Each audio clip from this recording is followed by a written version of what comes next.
पढ़ाई के लिए हम लोग क्या कह रहे हैं? पढ़ाई के लिए हम लोग दो बात कह रहे हैं। एक तो भैया पढ़ाई की जो व्यवस्था को सुधारना है वो एक दिन में, एक साल में सुधरेगा नहीं। अगर बिहार में देश की सबसे अच्छी शिक्षा व्यवस्था बनानी है तो करीब करीब 5.5 लाख करोड़ रुपया खर्च होगा। 5.5 लाख करोड़ और करीब 8 से 10 वर्ष लगेंगे। अगर आज टीचर का ट्रेनिंग शुरू कीजिएगा तो 3 वर्ष में वो टीचर बहाल होगा जो कि कायदे से कर सकता है। तो कोई कहता है कि हम आएंगे शिक्षा सुधार देंगे तो आपको बेवकूफ बना रहा है। लेकिन हम लोग दो बात कह रहे हैं। एक, जो स्कैंडिनेवियन कंट्री हैं, फिनलैंड, स्वीडन, डेनमार्क, इन कंट्रीज में जाकर देखिए, वहां दुनिया में सबसे अच्छी शिक्षा की व्यवस्था है। अमेरिका इंग्लैंड में नहीं है। सबसे अच्छी शिक्षा की, प्राइमरी शिक्षा की ये व्यवस्था स्कैंडिनेवियन कंट्रीज में है, फिनलैंड में, स्वीडन में, डेनमार्क में।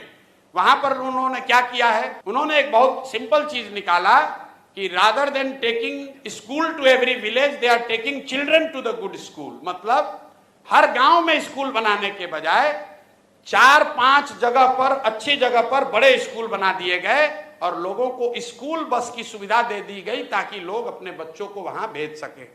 बिहार में इसका जब मैंने अध्ययन कराया तो ये पाया कि प्रखंड के स्तर पर अगर 5 स्ट्रेटेजिक लोकेशंस पर अच्छे विद्यालय बना दिए जाए और स्कूल बस की सुविधा दे दी जाए तो औसतन 8 से 9 किलोमीटर मैक्सिमम बस की दूरी होगी जिस पर कि बच्चों को चलकर आना पड़ेगा। 20 से 30 मिनट से ज्यादा समय उसको नहीं लगेगा। तो बिहार में पहली चीज हम लोग ये करेंगे कि हर प्रखंड में कम से कम एक विद्यालय जो अभी है उसको अपग्रेड करके नेतरहाट के स्तर का विद्यालय उसको बनाया जाए। ये एक विद्यालय क्यों? इसलिए अगर हर प्रखंड में एक विद्यालय बनाइएगा बढ़िया नेतरहाट के जैसा, जिस एक नेतरहाट के विद्यालय से 1500 IAS IPS बने हैं, वो सरकारी विद्यालय था, यही बिहार के सरकार की व्यवस्था में चलता था और उसमें पढ़ने वाले ज्यादातर लड़के मध्यम और निम्न वर्गीय आर्थिक परिवारों से आए हुए थे। वैसा अगर स्कूल बनाना है तो करीब करीब 15 से 17 हजार करोड़ रुपया खर्च होगा हर साल। इससे ज्यादा पैसा है नहीं बिहार के पास।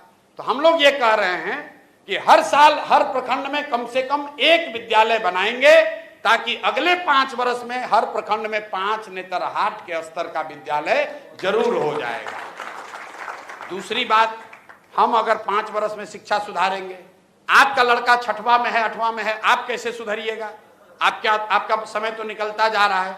उसके लिए हम लोगों ने कहा कि जैसे ही सरकार बनेगी तो गरीब लोगों को यह सुविधा दे दी जाएगी कि अगर आप चाहें तो आप अपने बच्चे को प्राइवेट स्कूल में भेजिए और प्राइवेट स्कूल का रेगुलेटेड फीस सरकार की ओर से भरा जाएगा। मतलब कई आदमी को समझ में नहीं आ रहा है, कह रहा भैया तो सब तो प्राइवेटे में भेज देगा।